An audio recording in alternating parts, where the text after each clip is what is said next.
Pessoal, bora lá? Na última aula eu mostrei para vocês este método de achar raízes de forma intuitiva e expliquei para vocês como que nós poderíamos identificar também os valores das raízes através de produtos notáveis.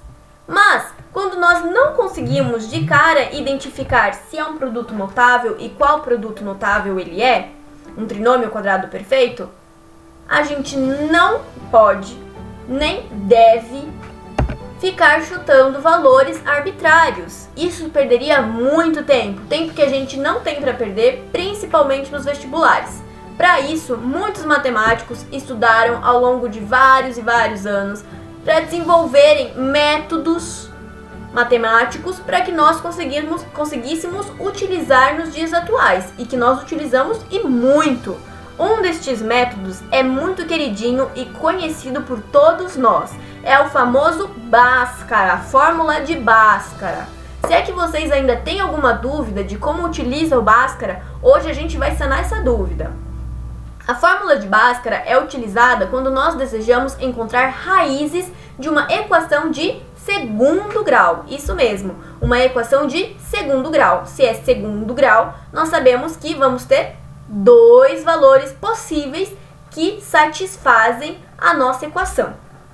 Voltando da aula anterior, nós temos que a equação característica de uma equação de segundo grau é do tipo ax² mais bx mais c igual a zero, sendo os coeficientes a, b e c valores numéricos pertencentes ao conjunto dos números reais. O que o Bhaskara diz pra gente? Que sempre que a gente tem uma equação de segundo grau, as raízes podem ser encontradas utilizando a fórmula que é como x é igual a menos b, coeficiente que acompanha o x, mais ou menos a raiz de b² menos 4 vezes a vezes c, tudo dividido por 2 vezes o a.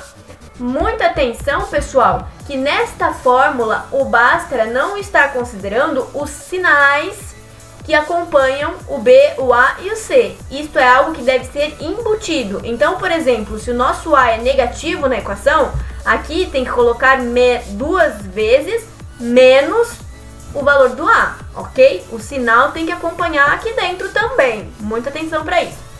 Neste exemplo, nós temos x² menos 12x mais 36 igual a zero. Utilizando a fórmula de Bhaskara, primeiro de tudo vamos identificar o que é A, o que é B e o que é C. O A sempre vai acompanhar o x². Neste caso, o que nós temos multiplicando o x²? Ele mesmo. Então, o nosso A vai ser igual a 1. O B é sempre quem acompanha o x. Quem que está acompanhando o x nesse caso? Menos 12. Então, o nosso B é igual a menos 12. Muita atenção para o sinal. E o C vai ser sempre o valor independente, que não está junto com o x. Ele está sozinho no bairro, valeu? Então, quanto que vai valer o valor numérico do C nessa situação? 36. Beleza, já identificamos o A, o B e o C da nossa equação. Agora, nós podemos dividir isso daqui em partes. Fazer tudo junto pode causar um pouco de confusão e vai dar mais trabalho lá na frente para a gente tentar conferir e corrigir se erramos alguma coisa.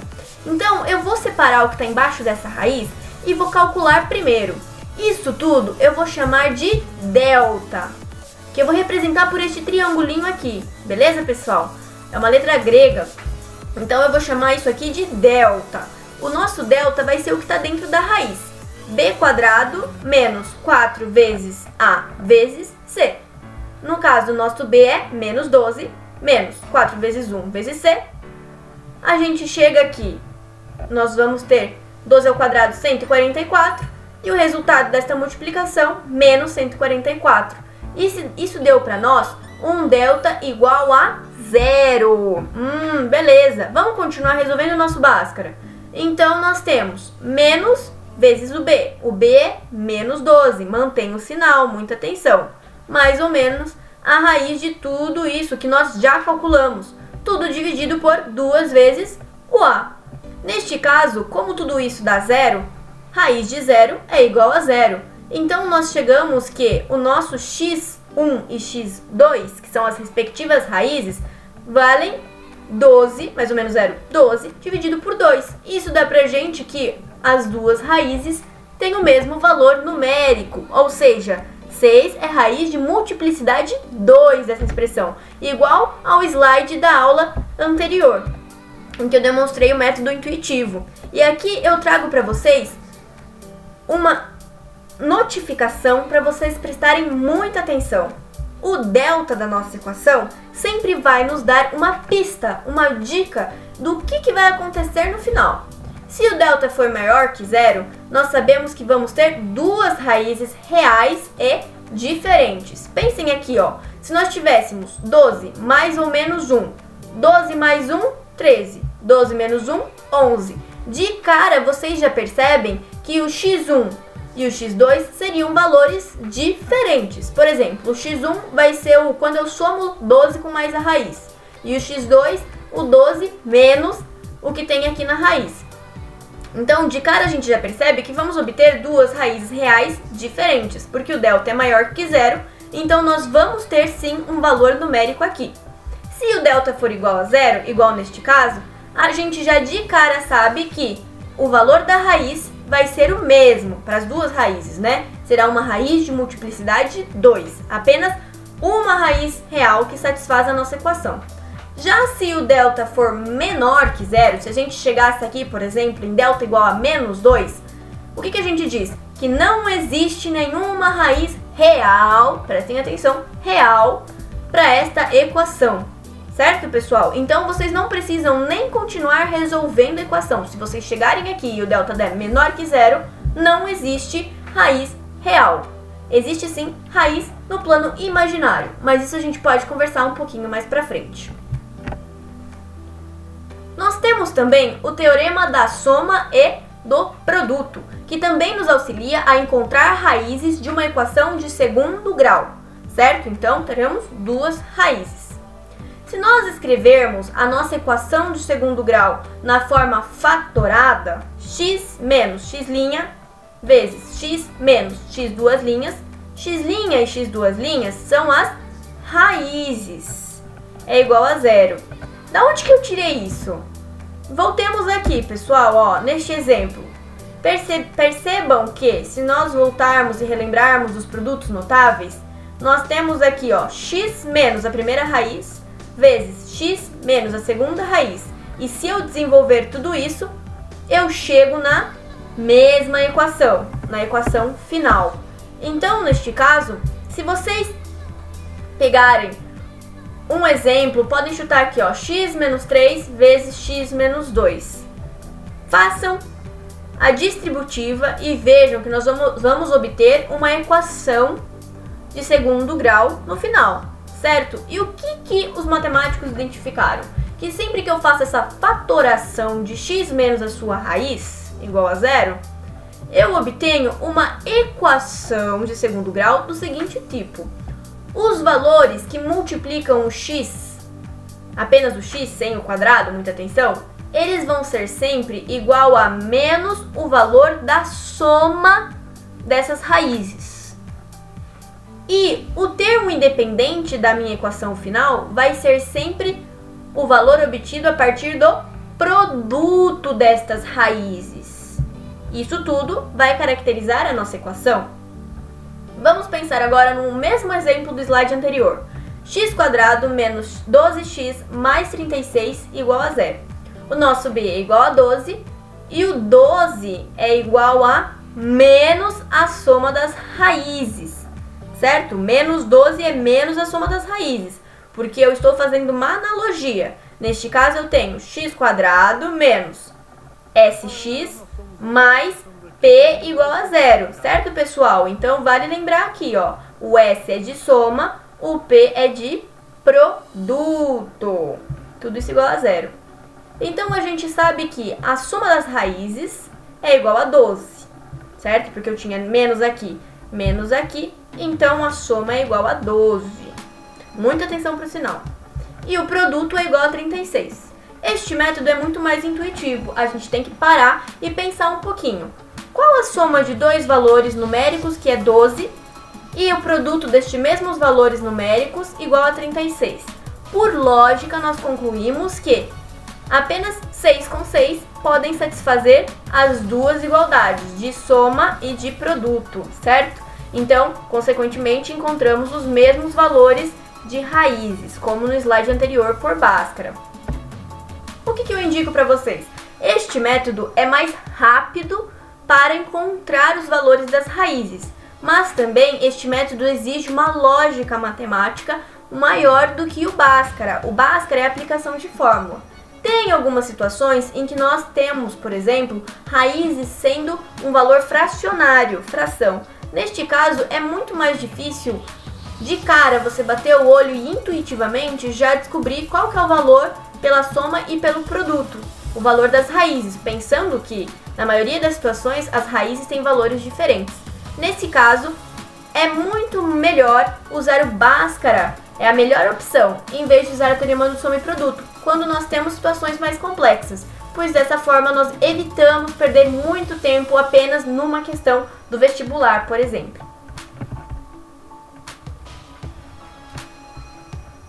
Bom, pessoal, agora eu vou falar um pouquinho para vocês sobre equação fracionária.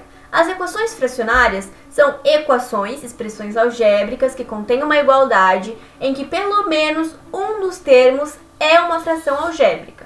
A incógnita pode aparecer no denominador da fração ou no numerador também.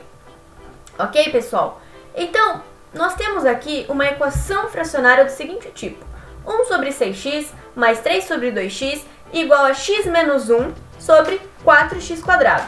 Sempre que nós temos uma fração algébrica, para começar a resolver ela, primeiro a gente tem que fazer o quê? Justamente se livrar do denominador, o que torna ela uma fração algébrica. A gente quer se livrar disso. Então, nós fazemos o MMC de todas as frações para descobrir qual que é o mínimo múltiplo comum.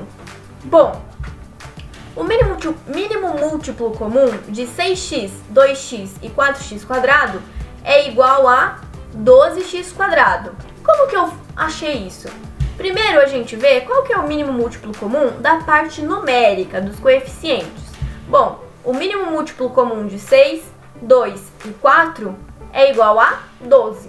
Coloco 12 aqui. Qual que é o mínimo múltiplo comum da parte literal? O mínimo múltiplo comum da parte literal entre x, x e x² é justamente o x². Então, nós concluímos que o MMC de todos estes termos é o 12x². Beleza, pessoal? Se alguém ainda tem alguma duvidinha na ponta da orelha aí sobre mínimo múltiplo comum, dá uma olhada nas nossas aulas anteriores que também estão na playlist do canal. Bom, pessoal, se eu quero eliminar o nosso MMC, o nosso denominador, eu tenho que deixar todo mundo com o mesmo denominador. Então, todo mundo que está aqui tem que ficar com um denominador igual a 12x. Como que de 1 sobre 6x eu chego em alguma coisa com 12x²? Eu tenho que multiplicar esse 6x por um valor algébrico que me permita chegar no 12x². Bom, 6x vezes 2x é igual a 12x². Mas lembrando aqui, pessoal, que se nós multiplicamos embaixo, nós também multiplicamos em cima, porque 2x sobre 2x é igual a 1. É como se estivéssemos multiplicando esta fração 1 sobre 6x por 1. Se a gente multiplica qualquer valor por 1, nós não alteramos o resultado final. Então, nós temos que multiplicar todo mundo sem alterar o resultado no final. Da mesma forma, nós multiplicamos as outras frações por valores numéricos ou algébricos que permitam com que cheguemos, né, em 12x² no denominador. Beleza, consegui. Agora que eu tenho 12x² embaixo de todo mundo, a gente percebe o quê? Que se nós passarmos um ou outro multiplicando do lado da igualdade, automaticamente eles vão se eliminar. Então, nós já podemos cortar todo mundo que tem o 12x² embaixo, tá, pessoal? Então, nós vamos focar agora que tá todo mundo igual embaixo, a gente foca só no que tá em cima. E em cima restou pra gente o quê? 2x mais 18x igual a 3x menos 3. Olha, pessoal, que molezinha. A gente chegou novamente numa equação de primeiro grau, de uma equação fracionária. Agora só restou para nós uma equação de primeiro grau que a gente sabe resolver. Novamente, qual é o passo a passo? Vamos isolar o x todo de um lado. Atenção para o sinal que muda quando nós passamos para o outro lado da igualdade.